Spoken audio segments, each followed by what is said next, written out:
April 2nd, do we love NTC? Let's get into it. Quick shout out to today's sponsor, GridTerm. Run multiple terminal sessions side by side, perfect for Claude Code or Codex Power users. Gridterm.com, link in the description. OpenAI just bought the internet's favorite tech talk show, and people are not sure how to feel about it. TBPN, the show where Zuckerberg, Nadella, and Benioff come to make news and gossip, is now owned by the company it regularly covers, on track to pull in over $30 million this year.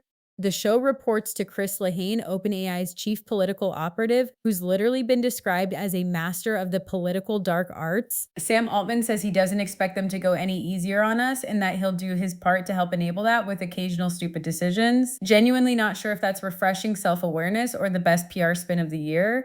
Either way, the AI industry's most influential media company just got absorbed by the AI company it most needs to cover critically, and that should raise at least one eyebrow. Microsoft just told OpenAI and Google we can build our own models. Thanks. 3 new foundational AI models dropped today: MAI Transcribe 1 for speech to text across 25 languages, MAI Voice 1 for voice generation, and MAI Image 2 for images and video, all built entirely in-house by Mustafa Suleyman's MAI Superintelligence team. MAI Transcribe 1 hits 3.8% word error rate and runs at half the GPU cost of the competition. That's not a footnote, that's the whole pitch. The context here is wild. Microsoft stock just closed its worst quarter since 2008, and Suleiman's answer to skeptical investors is to start building frontier models himself and chase what he calls super intelligence, which refreshingly, he defines as just delivering actual product value for enterprises. Microsoft's also restructured its entire AI organization, combining consumer and enterprise teams under the Copilot banner. They're done being OpenAI's distribution arm. This is their own play now. Google dropped Gemma 4 today, and the headline isn't the benchmarks, it's the license, Apache 2.0. No more custom Google clauses, no harmful use carve-outs that required a legal team to interpret, no asterisks on the word open. 4 enterprise teams who've been using Mistral or Quen specifically to avoid Gemma's licensing drama, the wait is officially over. The 31B model scores 89.2% on AIM 2026, which would have been frontier-only numbers 6 months ago. There are 4 models, a 31B Dense and a 26B MOE for workstations, and 2 Edge models that run on phones and laptops. The MOE model delivers 27B class intelligence at the inference cost of a 4B, which is honestly just magic math. Meanwhile, as Chinese labs like Alibaba start closing off their latest models, Google is going the other direction and opening everything up. That's a real move. Claude wrote a working kernel exploit, not a tutorial, not pseudocode, an actual CVE.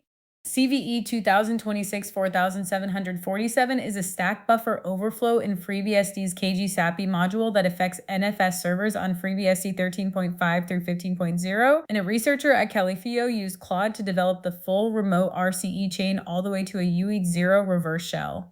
The GitHub write-up hit 251 upvotes on Hacker News before most people had their morning coffee. The bug itself is a classic missing bounds check, a 128-byte stack buffer with no size validation, and the patch is one line in FreeBSD 14.4-release-P1. But the story here is what Claude's role means for security research going forward.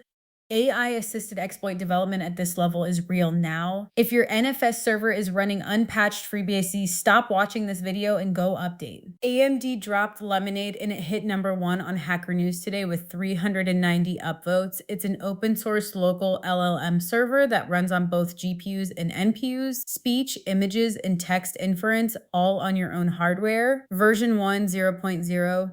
One ships with Quen 3.5-4B on NPU via FastFlow LM, streamlined Hugging Face model search, and Debian PPA packages. AMD is quietly making a serious play in the local inference space. If you're tired of sending everything to the cloud and want your AI to actually run on your own machine, Lemonade is worth a look today. Running Quen 3.5 on an NPU at this speed tells you AMD isn't messing around with on-device AI.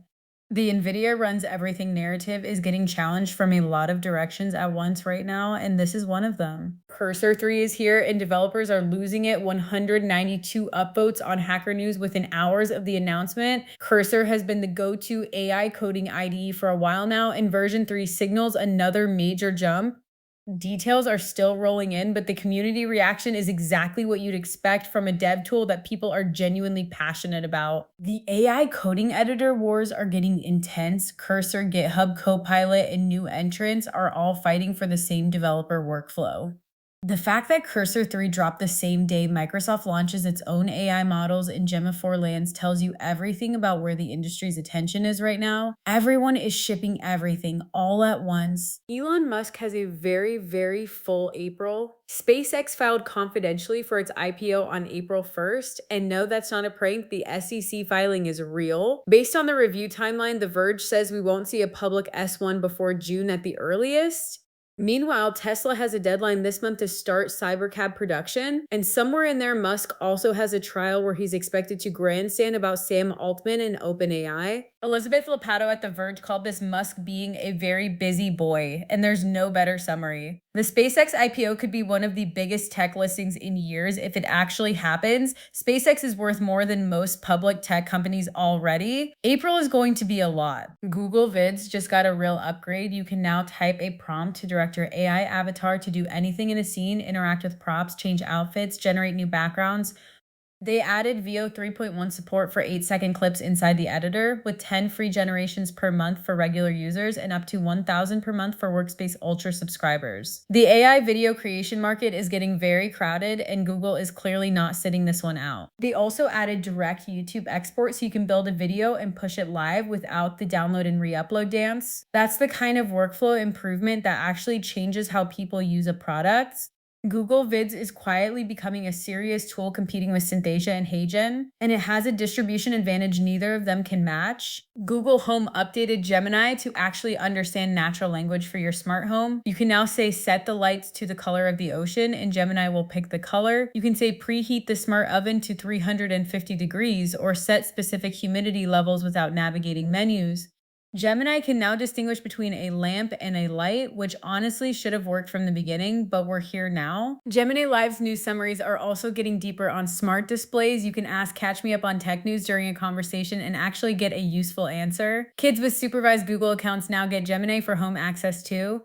Your living room is getting an AI upgrade, whether you asked for one or not. One more time, GridTerm multiple terminal sessions side by side built for power users. Gridterm.com, link in the description. That's the day, April 2nd, 2026. See you tomorrow.